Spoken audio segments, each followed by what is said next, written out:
আসসালামু আলাইকুম। Welcome to our YouTube channel আজান সাবরানস কিচেন। আজকে আপনাদের জন্য নিয়ে এসেছি কচুরমুখী দিয়ে ইলিশ মাছ। মুখিটা আমি আগেই কেটে ধুয়ে রেখেছিলাম। এখন ইলিশ মাছটা আমি ভেজে নেব। তেলটা গরম হয়ে গিয়েছে, এখন আমি মাছগুলি কড়াইতে দিয়ে দিব। লাল লাল করে ভেজে নেব। আমার মাছ ভাজাগুলি হয়ে গিয়েছে।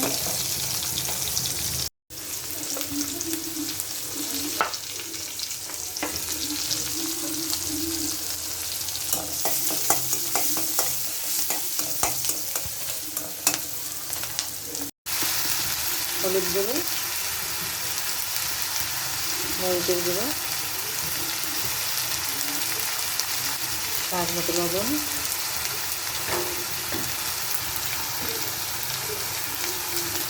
সামান্য পানি দিয়ে কষিয়ে নিচ্ছি। মশলাটা কষিয়ে দিয়েছি, এখন আমি কচুরমুখিগুলি দিয়ে দেবো।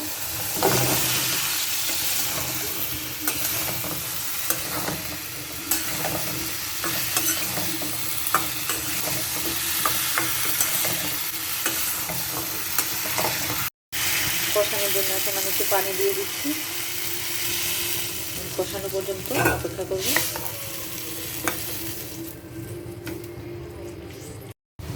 কষানি প্রায় হয়ে গিয়েছে, এই সময় আমি মাছগুলি দিয়ে দেব।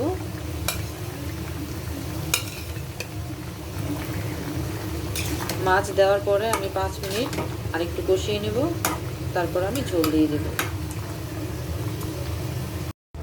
আমার কষানো হয়ে গেছে, এখন আমি ঝোল দিয়ে দিচ্ছি।